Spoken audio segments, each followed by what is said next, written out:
Paz, Igreja do Senhor, boa noite a cada um de vocês que está aí nos assistindo. Hoje, que foi um domingo muito especial, o Dia das Mães, quero parabenizar cada uma de vocês, dizer que vocês são mães muito especiais. E hoje, o pastor Jonas estará iniciando o culto da família, a partir de hoje até o último domingo de maio. Então, que vocês fiquem atentos, escutem as pregações e estejam com suas famílias. Neste momento eu estarei orando, agradecendo pela vida de cada um de vocês, agradecendo pelas mães, pelas famílias. Amém? Senhor, neste momento, Pai, eu quero te agradecer por esse dia que o Senhor nos concedeu. Pai, te agradecer por esse dia que o Senhor concedeu a cada mãe, Pai, que está aqui nos assistindo.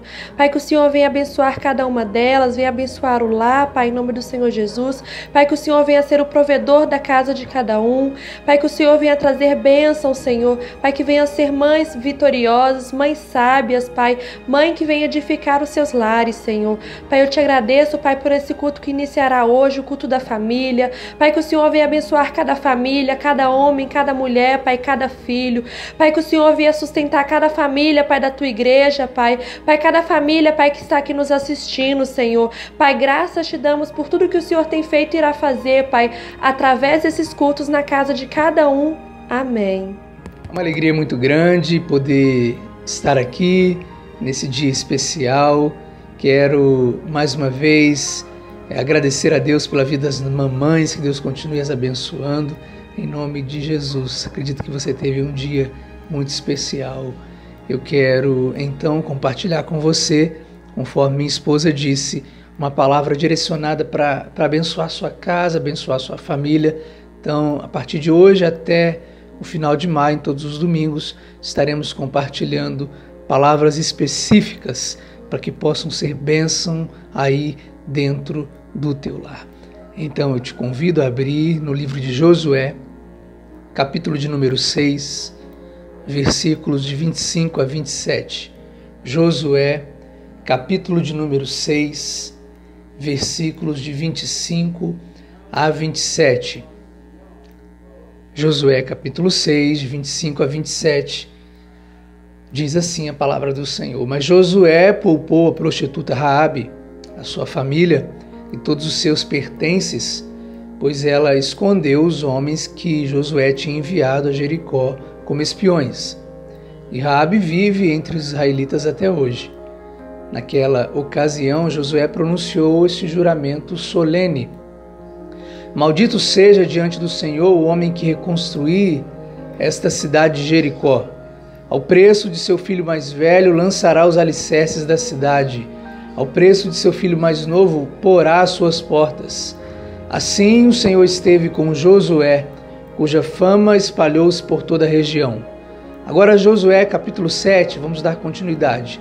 Mas os israelitas foram infiéis com relação às coisas consagradas. Acã, filho de Carme, filho de Zinri, filho de Zerá, da tribo de Judá, apossou-se de algumas delas, e a ira do Senhor acendeu-se contra Israel. Sucedeu que Josué enviou homens de Jericó a Ai, que fica perto de Bet-Aven, a leste de Betel, e ordenou-lhes: subam e espionem a região. Os homens subiram e espionaram Ai. Aí, quando voltaram a Josué, disseram: não é preciso que todos avancem contra Ai. Envie 1, 2 ou 3 mil homens para atacá-la. Não canse todo o exército, pois eles são poucos. Por isso, cerca de 3 mil homens atacaram a cidade. Mas os homens de Ai os puseram em fuga, chegando a matar 36 deles. Eles perseguiram os israelitas desde a porta da cidade até Serabim e os feriram na descida. Diante disso, o povo desanimou-se completamente. Então Josué, com as autoridades de Israel, rasgou as vestes, prostrou-se rosto em terra diante da arca do Senhor, cobrindo de terra a cabeça, e ali permaneceu até a tarde. Disse então Josué: Senhor, por que fizeste este povo atravessar o Jordão? Foi para nos entregar nas mãos dos amorreus e nos destruir? Antes nos contentássemos em continuar do outro lado do Jordão. Que poderei dizer, Senhor, agora que Israel foi derrotado por seus inimigos? Os cananeus e os demais habitantes dessa terra saberão disso. Nos cercarão e eliminarão o nosso nome da terra. Que farás então pelo teu grande nome? O Senhor disse a Josué: Levante-se, porque você está aí prostrado. Israel pecou, violaram a aliança que eu lhes ordenei. Eles se apossaram de coisas consagradas, roubaram-nas, esconderam-nas e as colocaram junto de seus bens. Por isso os israelitas não conseguiam resistir aos inimigos. Fugiam deles e fogem, porque se tornaram merecedores da sua destruição. Não estarei mais com vocês, se não destruírem do meio de vocês o que foi consagrado à destruição. Vá, santifique o povo. Diga-lhes, santifiquem-se para amanhã, pois assim diz o Senhor, o Deus de Israel. Há coisas consagradas à destruição no meio de vocês, ó Israel. Vocês não conseguirão resistir aos seus inimigos, enquanto não as retirarem. Louvado seja o Senhor. Amém. Se eu fosse dar um tema para esta mensagem, eu diria uma santidade familiar. Essa é a minha oração para esse primeiro culto da família. Irmãos e irmãs, uma das sensações mais desestimulantes para um pastor, para um pai de família, para um empresário, enfim, é quando a gente se vê vitorioso em guerras grandes e difíceis, como na segunda-feira. Mas na quarta-feira a gente se frustra, porque a gente foi derrotado em batalhas pequenas, ridículas. Para melhorar o que eu quero dizer, para você entender, seria mais ou menos o seguinte exemplo. Um casal que enfrenta no casamento uma guerra enorme por conta de uma enfermidade com um dos filhos, eles se unem em oração, em jejum, estudam a Bíblia, e o casamento sai mais fortalecido, né? Em contrapartida, passam os meses, passam os anos, esse mesmo casal enfrenta no casamento uma batalha muito simples de cunho financeiro, por exemplo. E por não colocarem essa simples batalha também em oração, em jejum e através da Bíblia, ou seja, por menosprezarem essa batalha, que aparentemente parecia pequena, né? O filho está com uma doença e aí é algo mais complexo na nossa cabeça, mas uma coisa financeira, uma situação delicada é pequena. Então, quando o casal menospreza essa batalha financeira, aparentemente que parecia pequena, agora eles veem o divórcio como uma opção mais coerente, uma opção plausível. Resumindo, para você entender melhor, que muitas vezes faz a gente vencer uma guerra, não tem a ver com o tamanho do nosso inimigo, mas tem a ver com a postura que a gente entra na guerra, seja ela simples ou complexa, seja um câncer, seja uma conta que a gente não conseguiu pagar e a gente precisa pagar, seja uma guerra grande ou uma guerra pequena. O texto que a gente leu, o povo de Israel, liderado por Josué, tinha acabado de ganhar uma das guerras mais importantes na história dos israelitas.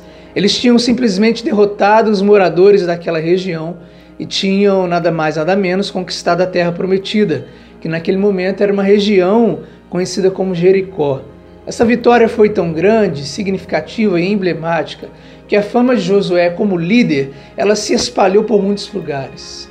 Tanto é verdade que o texto bíblico relata isso. Assim o Senhor esteve com Josué, cuja fama se espalhou por toda a região. Enfim, alguns dias se passaram, o povo foi se estabelecendo na terra, tiveram que reaprender a viver num local fixo e não mais como ambulantes no deserto. Em determinado momento, Josué, empolgado com tudo que eles estavam vivendo, chamou os seus conselheiros e mandou eles travarem uma batalha numa região ao lado. Ele fez isso porque ele queria sossego, a ter segurança que nenhum outro povo iria incomodar o assentamento deles em Jericó. Quando Josué, estou explicando o texto, quando Josué colocou essa proposta na mesa para os seus conselheiros, eles disseram mais ou menos o seguinte: Josué, ok, a gente até pode travar essa pequena batalha que você está pedindo, mas por favor, vamos enviar menos soldados, até porque nós acabamos de conquistar Jericó e os nossos guerreiros ainda estão cansados, né? Enfim, Josué ele aceitou esse pedido coerente e enviou para essa pequena batalha menos homens, agora em torno de 3.000 soldados, né? Segundo as pesquisas, segundo a Bíblia. Quando esses 3.000 soldados chegaram para essa aparentemente pequena batalha, Preste atenção para você compreender depois como esse texto pode se encaixar na nossa vida familiar. Eles tomaram uma sova, né? Eles apanharam muito, uma sova tão grande que tiveram que fugir do arraial inimigo. Ainda tiveram uma baixa de quase 40 pessoas mortas. Quando o exército voltou para Jericó, Josué ficou sabendo, ele entrou meio que numa crise existencial como líder muito grande. Algo assim, Senhor, ontem eu ganhei uma guerra grande para entrar em Jericó e hoje o meu exército não consegue ganhar essa pequena batalha. A crise dele, gente, foi tão significativa que, lendo o relato bíblico, nem parece que ele era o mesmo valente Josué que a gente conhece dos outros textos bíblicos, né? Olhem só, Josué com as autoridades de Israel rasgou as vestes, prostrou-se rosto em terra diante da arca do Senhor, cobrindo de terra a cabeça, e ali permaneceu até a tarde. Disse então a Josué: soberano Senhor, porque fizeste este povo atravessar o Jordão? Foi para nos entregar nas mãos dos amorreus e nos destruir? Antes nos contentássemos em continuar no outro lado do Jordão. Que poderei dizer? Os cananeus e os demais habitantes dessa terra saberão disso, nos cercarão e eliminarão o nosso nome da terra. Que farás então pelo teu grande nome?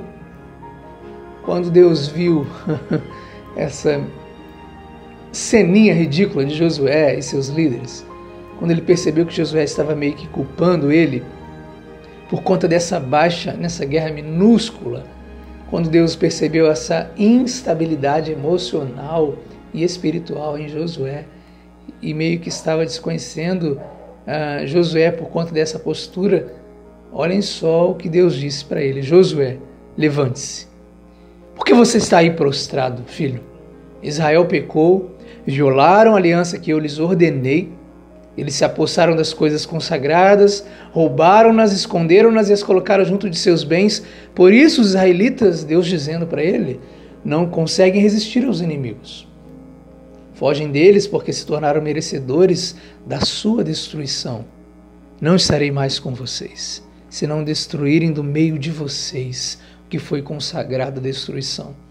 E aí Deus continua: Josué, vá, santifique o povo.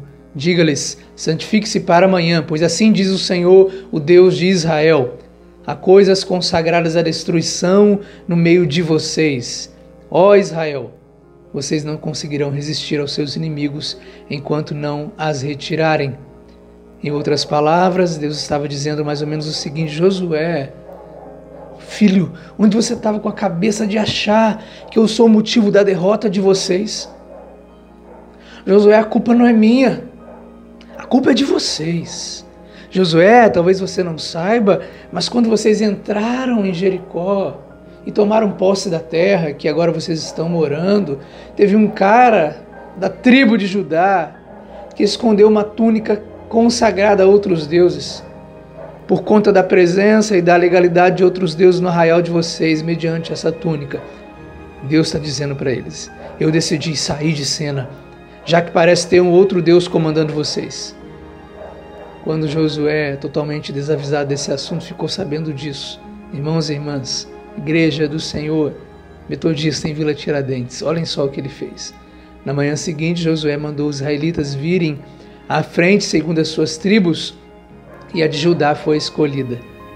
As famílias de Judá vieram à frente. Acã, filho de Carme, filho de Zinri, filho de Zerá, da tribo de Judá, foi escolhida. Então Josué disse a Acã: meu filho, para a glória do Senhor, o Deus de Israel, diga a verdade. Conte-me o que você fez, não me esconda nada. Acã respondeu: é verdade. Pequei contra o Senhor, contra o Deus de Israel. O que fiz foi o seguinte: quando vi entre os despojos uma bela capa feita na Babilônia, 2,4 kg de prata e uma barra de ouro e de 600 gramas, né? Eu os cobicei, me apossei deles. Estão escondidos no chão da minha tenda, com a prata por baixo.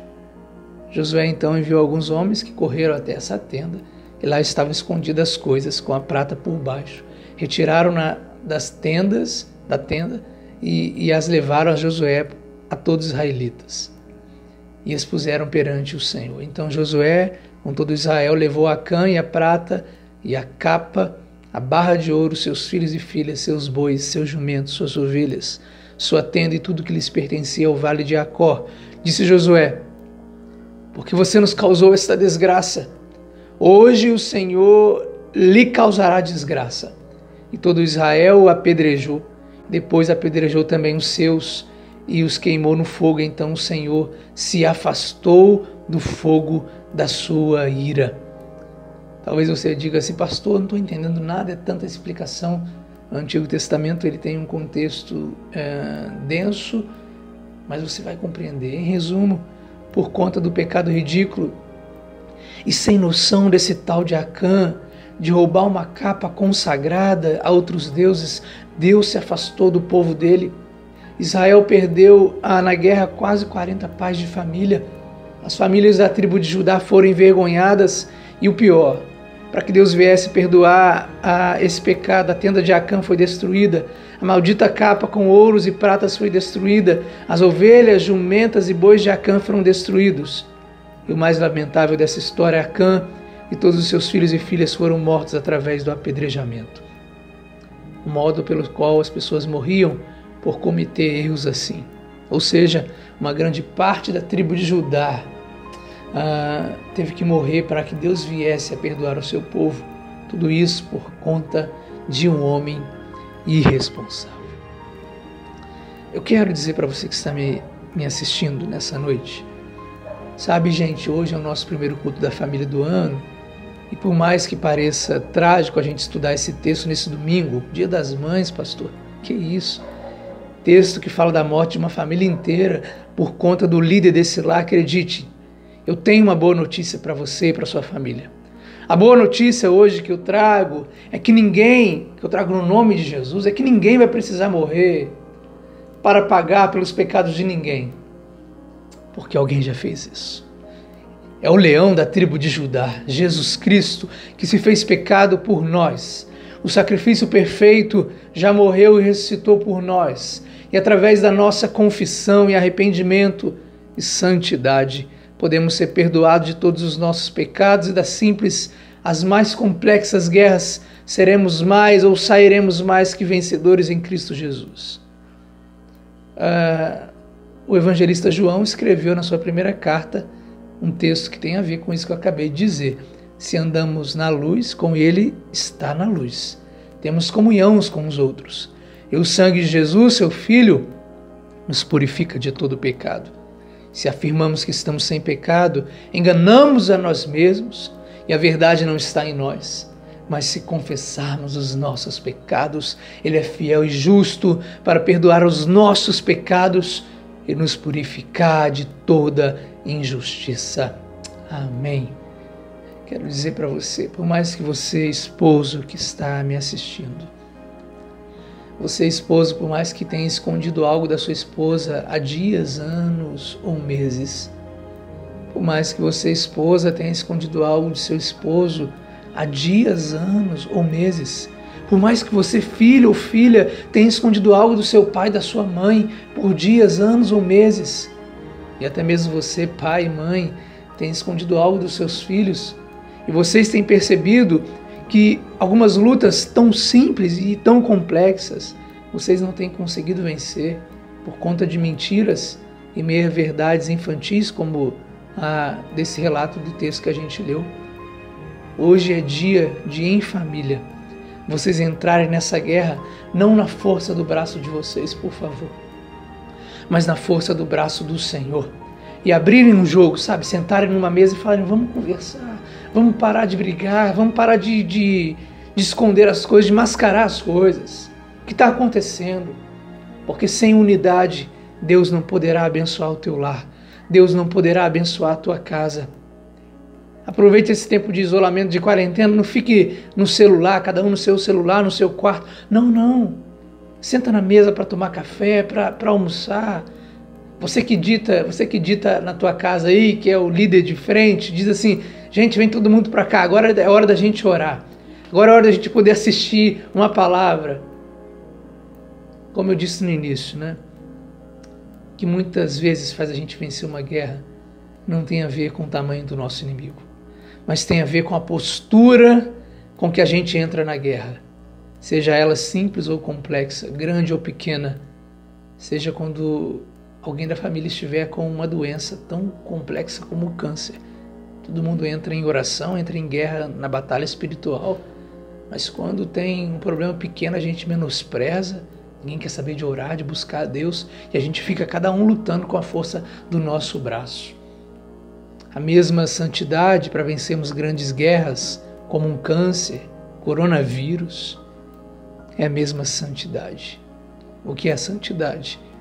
É separação, é luta diária, é levantar-se diariamente. Por isso, Deus vai dizer para Josué: levante-se, Josué. A mesma santidade para vencer tudo isso que a gente tem enfrentado hoje. Está todo mundo querendo ouvir palavra, buscar a Deus. É a mesma santidade que devemos ter para vencermos discussões familiares, para vencermos as contas que estão atrasadas, para sermos unidos até para ajudar na limpeza da casa, para termos esse olhar do todo e falar assim: a minha esposa está precisando de mim, o meu filho está precisando de mim, minha mãe está precisando de mim, o meu pai, e por aí vai. Irmãos e irmãs, eu quero terminar dizendo que a minha oração para hoje é que um quebrantamento, a palavra é essa, um quebrantamento familiar aconteça aí no lar de vocês. E essa batalha é sinônimo de morte familiar, morte matrimonial, morte fraternal, morte financeira, pelo poder do nome de Jesus Cristo. O descendente da tribo de Judá, na verdade, é apenas uma oportunidade de ressignificar nossa vida com Deus. Esse tempo de quarentena, de isolamento, está sendo proveitoso para a gente voltar ao início, de quando a gente aceitou a Cristo, de quando a gente se batizou, para a gente estar mais aos pés dele, em oração. Culto doméstico, quase já não fazem mais. Tinha uma canção que dizia isso: faça um culto doméstico na tua casa. São posicionamentos assim que farão com que nos apeguemos menos com as capas de prata e ouro desse tempo e nos apeguemos mais em desejar a presença do Espírito Santo em nós e através de nós. Eu vou estar anunciando lá no grupo da igreja, vou estar anunciando depois nas mídias sociais, mas nós teremos então, a partir de amanhã, esse tempo de comunhão. Esse tempo que o pastor está colocando é para que haja comunhão na família, para que haja um ambiente de lar espiritual. 7 dias, 7 horas da noite, 7 minutos de oração. Pouco demais, gente. Você que é chefe da sua casa, chefa, né? Você vai reunir, sua família vai falar: agora a gente vai orar, a gente vai entrar nesse propósito. Deus vai trazer comunhão, unidade para a tua casa, vai ter provisão na tua casa, a tua família vai ser poderosamente abençoada e você vai continuar com essa prática, você vai ver que vale a pena, em nome de Jesus. Você que está aí na sua casa, você que está ao lado da sua família, dê a mão para a pessoa que está ao seu lado, ore comigo, por favor. Vamos aproveitar esse tempo, que Deus te abençoe, que você possa aproveitar essa palavra e que ela tenha um poderoso efeito na tua vida quando você a colocar em prática, em nome de Jesus. Senhor, quero te agradecer pela vida da nossa igreja, que está com a porta do templo fechada, mas continua sendo uma igreja relevante. Quero te agradecer porque o Senhor tem cuidado de cada um de nós, tem dado livramento para as famílias, tem abençoado tantas famílias, tem sido Deus da provisão, mesmo num tempo de tanta dificuldade, tanta escassez. A minha oração para hoje, nesse primeiro culto familiar, como pastor desta igreja, é profetizar que haja restauração nas famílias, que haja, Pai, unidade nas famílias, comunhão, Senhor, que haja restauração nos casamentos, na relação do pai com o filho, do filho com o pai, do irmão com o irmão, com a irmã, que seja bênção, Pai. Que nós possamos valorizar esse tempo de estarmos contigo, porque o Senhor colocou todos nós dentro da maior igreja que o Senhor poderia construir, que é a família, do maior tesouro, para que a gente possa valorizar, para que a gente possa entender que nesse tempo de isolamento estamos longe fisicamente dos amigos, dos irmãos da igreja, mas estamos perto do maior tesouro, que é a nossa família, que nunca desiste de nós, que sempre está conosco. Que o Senhor abençoe todas as famílias. E se existe alguém, Pai, que tem um contexto, Pai, difícil, delicado, familiar, que o Senhor possa reconstruir, restaurar, no nome do Senhor Jesus. Que assim como o Senhor disse a Josué, cada um de nós possamos levantar, Pai, e fazermos a diferença, para a honra e glória do Teu nome. Eu abençoo cada lar, cada família, que a Tua paz reine, em nome do Senhor Jesus. Amém e amém. Estenda as suas mãos. Eu quero impetrar a bênção para a tua vida, para a tua casa, para a tua família neste domingo, para a honra e glória do Senhor. Que a bênção de Deus Pai, a maravilhosa graça de Jesus Cristo e as doces e preciosas consolações do Espírito Santo permaneçam sobre a tua vida, sobre a tua casa, sobre a tua família, hoje, para todos sempre. E todos digam amém. Que Deus abençoe você. Um abraço, paz.